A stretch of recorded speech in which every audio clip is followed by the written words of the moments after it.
Bonjour à toutes et bonjour à tous et bienvenue dans notre nouvelle émission réservée aux entrepreneurs et aux start-upers qui s'appelle Business Alia. C'est parti!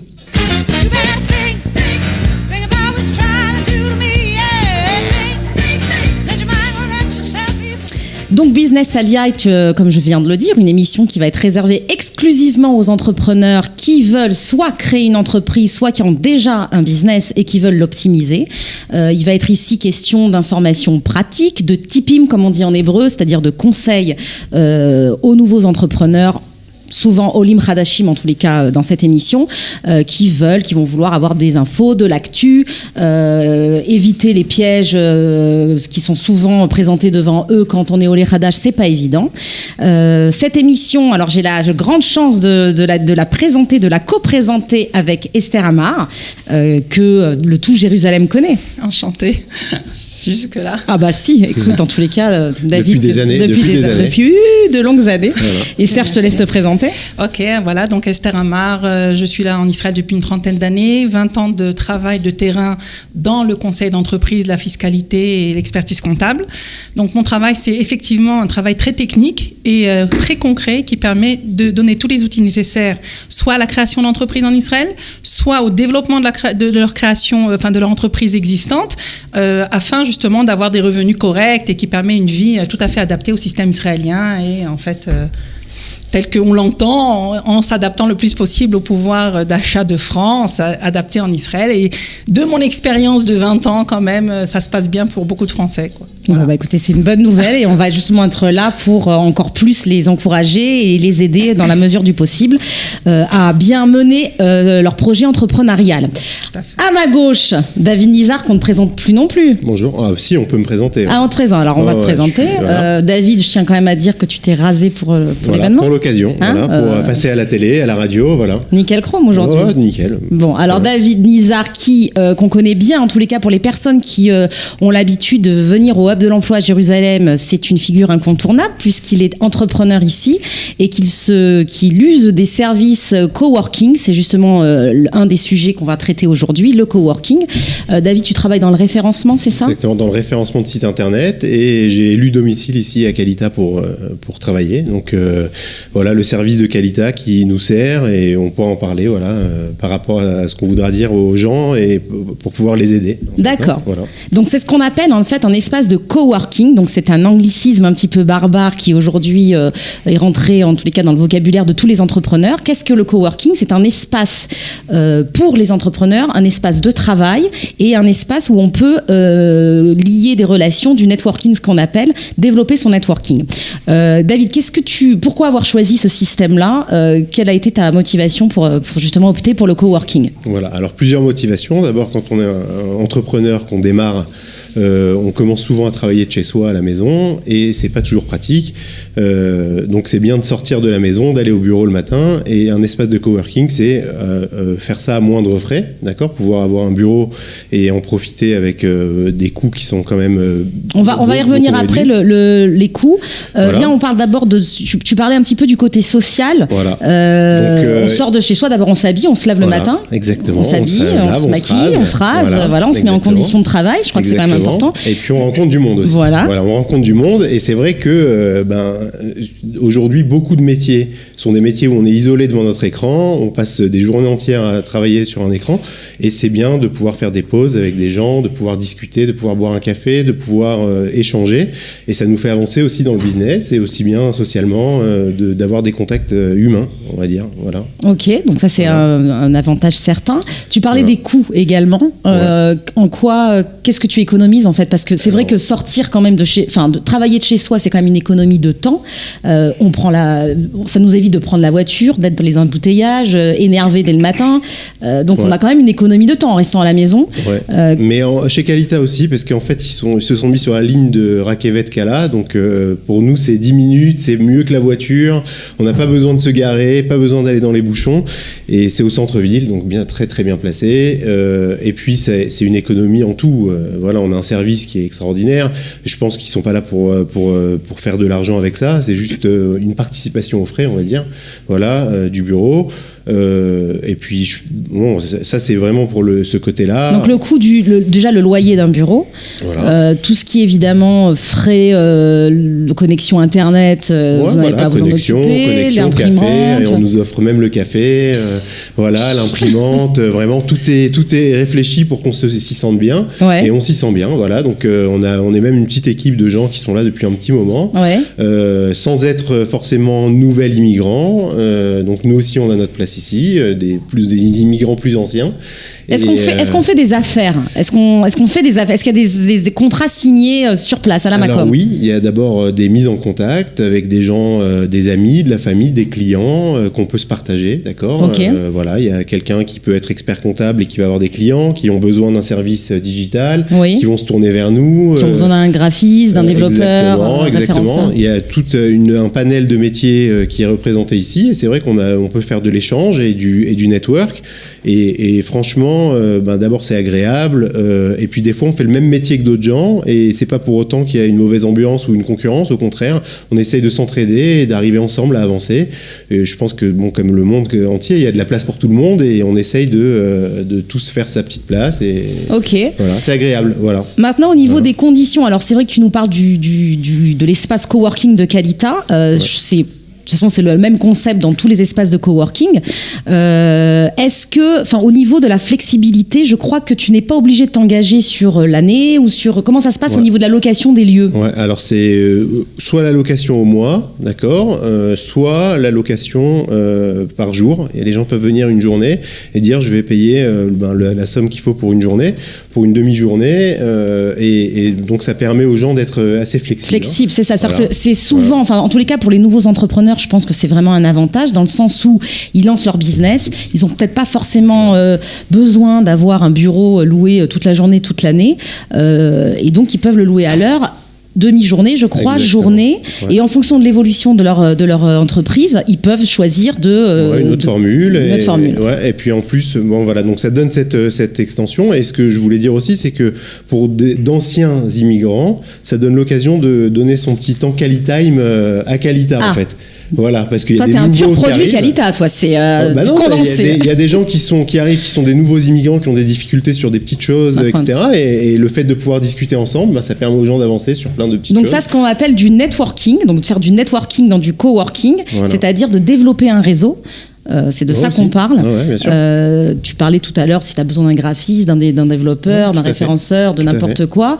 Connaître des gens également. Donc, et puis c'est vrai que pour les Olim Hadashim, c'est pas évident quand on arrive en Israël, qu'on n'a pas encore développé son réseau, qu'il soit professionnel ou même personnel. C'est pas évident de le créer tout seul. Et c'est vrai que c'est un espace qui finalement donne cette possibilité-là. Ouais, tout à fait. Ça peut être devant la machine à café à discuter pour les écoles des enfants ou pour des sujets qui n'ont pas de rapport avec le business, ou pour des petits tips, comme on disait tout à l'heure, les tips qu'on peut recevoir de l'un ou de l'autre. Et même nous, on peut apprendre de gens qui sont plus récemment arrivés sur plein d'autres choses. C'est vraiment, voilà. Nicole met la médaille, Iscalti. Voilà. Il y a fait. Voilà. Ok, donc en fait, on vous donne l'info. Donc vous pouvez louer les bureaux à Jérusalem et également depuis 1 ou 2 mois à Tel Aviv. On a également un espace de coworking en plein cœur de Neve Tzedek, très sympa. Et ici à Jérusalem, donc dans le hub de l'emploi, vous avez la possibilité donc de louer ça. Alors c'est vrai que c'est très peu cher par rapport à ce qui se fait à l'extérieur, parce que ça reste quand même l'essence de Qualita, c'est vraiment d'aider les Olim Hadashim, et du coup c'est un coup de pouce également, pour pouvoir les accueillir. Donc ça c'était pour le coworking. Merci David de nous avoir fait partager ton expérience. Et puis écoutez, on switch sur le côté droit et on a affaire maintenant à Esther. Esther, tu vas nous parler du bilan économique de l'année 2018. Exactement. On t'écoute. Merci. Mais avant, peut-être un petit mot sur Sabine. Tu t'es pas présentée. Et je pense que les gens sont intéressés de savoir un petit peu comment tu fonctionnes, quel est ton passif et qu'est-ce qui se passe, le nouveau pôle entrepreneur de Qualita, comment ils font. Ok, merci. Donc ça fait 20 ans que j'habite en Israël, études moitié en France, moitié ici. J'ai tout de suite choisi d'étudier à Jérusalem. J'ai travaillé assez rapidement dans le marketing, donc tout ce qui est à la base j'ai une formation de rédactrice et vu le marché, il a fallu s'adapter rapidement au marketing, donc tout ce qui est réseaux sociaux, site internet, etc. dans une agence de web. Et puis j'ai été recrutée par Qualita et la mairie de Jérusalem il y a à peine 2 mois pour justement gérer le service Business Alia, le service qui est réservé aux entrepreneurs. Il y avait une demande énorme et j'avoue que depuis 2 mois que j'ai pris mes fonctions, le bureau ne désemplit pas et c'est une aide vraiment qu'on leur apporte. C'est un service qui est gratuit et qui est en français et qui a pour but donc de faciliter le parcours entrepreneurial des Olim Hadashim. Voilà pour moi. Super. Alors on va expliquer un petit peu ce qui s'est passé en 2018 donc en Israël en termes de bilan économique. On va d'abord voir ça sur un plan macro. Donc en fait, Israël se porte très très bien. Elle a des résultats sur le plan de sa stabilité économique qui sont reconnus internationalement, donc avec véritable des reconnaissances et qui permettent à Israël non seulement de se développer en termes de business et en termes de sécurité de paiement, ce qui est très important pour un pays. En termes de business, c'est-à-dire de petites entreprises, il faut savoir qu'en Israël, il est très important, en fait, la petite entreprise, c'est la grande entreprise. C'est-à-dire qu'en fait, 70% du tissu économique des entreprises emploient jusqu'à 5 personnes. Si on compare ça avec l'Europe ou peut-être la France, c'est plutôt, ça serait dans les 50 de personnes. Donc vous voyez, le petit business en Israël, c'est le grand business. Pour avoir une petite idée de ce qui se passe, il y a eu 10 000 entreprises nouvelles qui ont été créées en 2018, 55 000 ont fermé. Okay. Ah ouais. Et 65 000 ont ouvert. Maintenant, ce qui est important de savoir, c'est qu'on a 500 000 entreprises créées, en fait, existantes en Israël.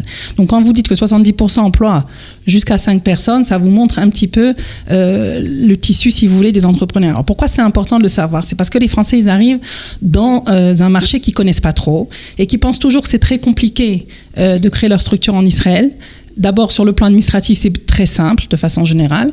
Et aussi, c'est qu'il y a véritablement un horizon, des opportunités qui sont très intéressantes par le fait que déjà Israël, de façon économique, est tourné vers l'international très facilement. Et aussi, de plus en plus de Français étant en Israël, créant des business, ça crée une véritable, en fait, simulation pour tout le monde. Et c'est réel. Pour vous donner un peu les chiffres des Français eux-mêmes, il y a eu 686 personnes qui se sont tournées, donc françaises, vers Business Ayel, qui est un projet du Misrad Aklita, du ministère de l'Intégration, pour avoir des informations sur la création d'entreprises. Business Ayel, je crois que c'est un service auquel les entrepreneurs français peuvent bénéficier à partir de la France. Exactement. C'est-à-dire avant de faire leur alia et avant même peut-être même de penser à ce qu'ils vont faire ici professionnellement, ils ont la possibilité de travailler leur projet. Tout à fait, c'est exactement ça. En fait, Business Ayel, c'est donc mandaté par le ministère de l'Intégration. Il permet d'avoir des informations jusqu'à 3 heures de conseil réels sur des projets existants, sur des faisabilités de projets. Je pense, si mes souvenirs sont bons, il y a aussi 3 heures de siour, c'est-à-dire de présence en Israël où ils peuvent venir visiter des affaires existantes qui leur correspondent et ainsi de suite. Et ça leur permet en fait déjà d'avoir une première idée de la faisabilité de leur projet. Parce que bon, comme on le sait un peu partout, de commencer un projet qui n'est pas intéressant, qui n'est pas faisable, c'est pas la peine de dépenser de l'argent pour revenir ruiner en France. Et c'est d'ailleurs une des sources justement des écueils qui ont été souvent pendant des années les écueils des Français et qui maintenant, avec toutes les aides qu'il y a à la création d'entreprises dans énormément de domaines dont on reparlera, je pense, justement à la prochaine émission. Alors là, c'est là où en fait on se rend compte que les Français, ils créent pas mal de business, ils se débrouillent très bien et ils apportent une valeur ajoutée au système israélien de par leur professionnalisme et surtout de leur professionnalisme dans la gestion d'entreprise. Ce qui est déjà peu courant en Israël parce que les Israéliens sont moins portés là-dessus. Alors que beaucoup de Français qui viennent eux-mêmes des écoles de commerce ou qui savent gérer les entreprises, alors apportent cette plus-value déjà en Israël. Business Ayel, comment, donc là on s'adresse aux francophones, aux Français qui habitent encore en France, comment est-ce qu'on les contacte aussi. Comment on les contacte ? On les contacte, il y a le site de Business Ayel, on tape comme ça, un Business Ayel sur Internet. On remplit un petit questionnaire, exactement. Et on a droit, effectivement, après à poser ces questions et des conseillers qui sont francophones complètement. C'est complètement gratuit. Répondre aux questions. Et je crois justement savoir que tu fais partie des experts qui conseillent donc les Français via ce service. Tout à fait. Bon, de mon expérience et puis de mon VTech, on dit en hébreu, je suis ancienne ici, malgré tout. Vous savez, il y a 30 ans en Israël, les Secs, ils ne connaissaient pas, les Français, il n'y en avait pas non plus. Donc, les Atlat, on a roulé sa bosse. Et donc, j'étais toujours un peu au départ des différents projets qui aidaient les Français. Okay. Et donc, effectivement, on a des résultats qui sont vraiment performants. Beaucoup viennent créer leur structure, ils emploient des gens. Je veux dire, ça leur permet d'avoir, pour les Français qui arrivent, au moins déjà des revenus, même s'ils ne connaissent pas bien l'hébreu, s'ils ne connaissent pas la mentalité, et ainsi de suite. Et les athlètes, quand on ne s'endort pas sur ses lauriers, qu'on reste encore bien battant comme il faut, alors on se tourne vers le marché israélien après un certain temps. Et moi, j'ai énormément d'expériences positives, vraiment. Donc, c'est possible, créer un business ici. C'est plus que possible, il faut le faire. Il faut être bien entouré, il faut bien se renseigner, bien préparer. Il faut bien préparer, il faut bien se renseigner. C'est très important de connaître l'environnement économique israélien, l'environnement fiscal israélien, des petites choses qui sont tellement simples en France sont l'inverse en Israël. Et en fait, il suffit tout simplement de connaître. Dans la mesure où on connaît, un homme averti en vaut deux, non? Je crois que c'est ce qu'on dit en français. Je sais pas. À entendre Esther, j'ai envie de monter une autre structure. Du coup, là, aujourd'hui... Deal. C'est ce que je disais à David quand on parlait. Je lui dis, c'est bien le marché français, mais le marché israélien, il est encore mieux. Okay. à cause de très nombreuses raisons techniques, internationales qui se passent et qui, quelque part, incite et encourage franchement à se développer sur Israël. Donc ça, c'est une première chose. Stam, encore un petit chiffre comme ça, des Français de Jérusalem, sur les 4000 Français qui sont montés les 5 dernières années sur Jérusalem, en 2018, il y en avait 160 qui se sont tournés vers le Mati de Jérusalem, qui est un centre de développement. On en parlera également de cette structure. C'est peu, à mon sens, c'est peu. Ça veut dire que je pense que les Français peuvent profiter beaucoup plus d'aide et d'abord, la formation est très mal relayée, je crois, en général. C'est possible. Notre service vise également à donner ce genre d'informations qui peuvent, sinon aider, mais sauver également des entrepreneurs. Et donc, il est important de les connaître.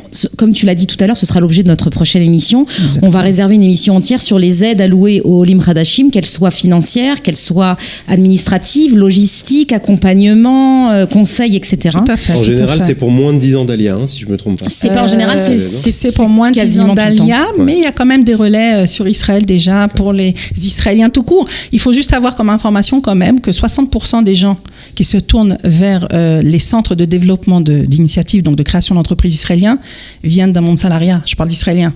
Pour vous expliquer le marché du salariat en Israël par rapport au marché de l'entrepreneuriat. Okay. Donc c'est très boosté. Juste un dernier petit chiffre en termes de bilan, si on a quelques minutes, c'est de dire quand même qu'il y a des branches en Israël qui commencent à souffrir. Quelles sont les branches qui commencent à montrer justement une véritable décroissance? C'est le monde de l'immobilier, parce que on a entendu, il existe des nouveaux projets en fait et une nouvelle initiative gouvernementale d'aider les gens à acheter à moins cher.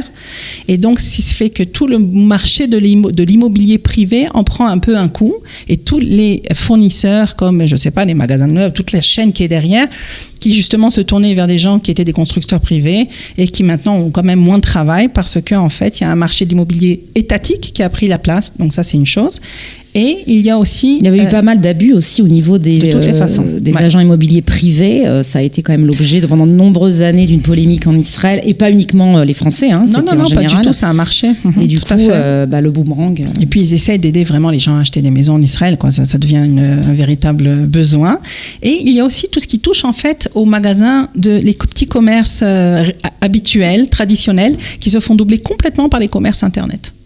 Parce qu'en Israël, il faut se rendre compte d'un truc.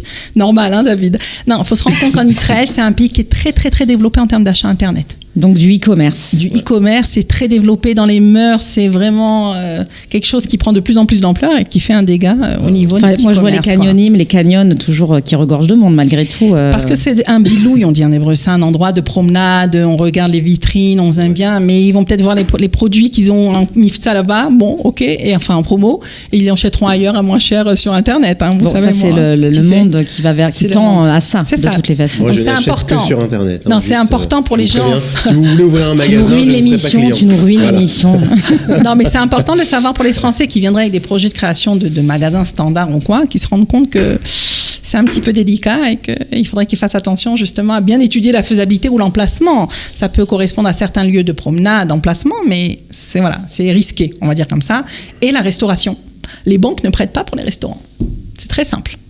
Pourquoi ? Parce qu'ils disent les restaurants c'est bien beau, mais comme il y a des exigences sur la superficie sur l'endroit par rapport à l'obtention d'un permis d'exercer, ça rend les coûts très chers. Donc on parlait de qualité des coûts, c'est fantastique de comme ça pouvoir réduire les coûts. Et donc les coûts fixes étant très chers pour tout ce qui est restauration, le seuil de rentabilité, la quantité de ventes qu'il faut faire pour avoir quelque chose de rentable rend les choses très difficiles. Voilà. Ok. Donc voilà. Bon, un petit bilan. Alors bon, c'est une première émission. C'est un bilan un petit peu général. On aura l'occasion de revenir beaucoup plus précisément sur ces chiffres-là et puis sur d'autres informations. Voilà, on a fini, les gars. Merci Sabine, merci Esther. Merci à vous aussi, très pour sympa. toutes ces infos intéressantes. Et puis on se donne rendez-vous très bientôt sur Studio Qualita. Si vous voulez poser vos questions, toutes les questions liées au monde de l'entreprise, une adresse mail entrepreneur au singulier @qualita.org.il. Salut, merci. Bye bye.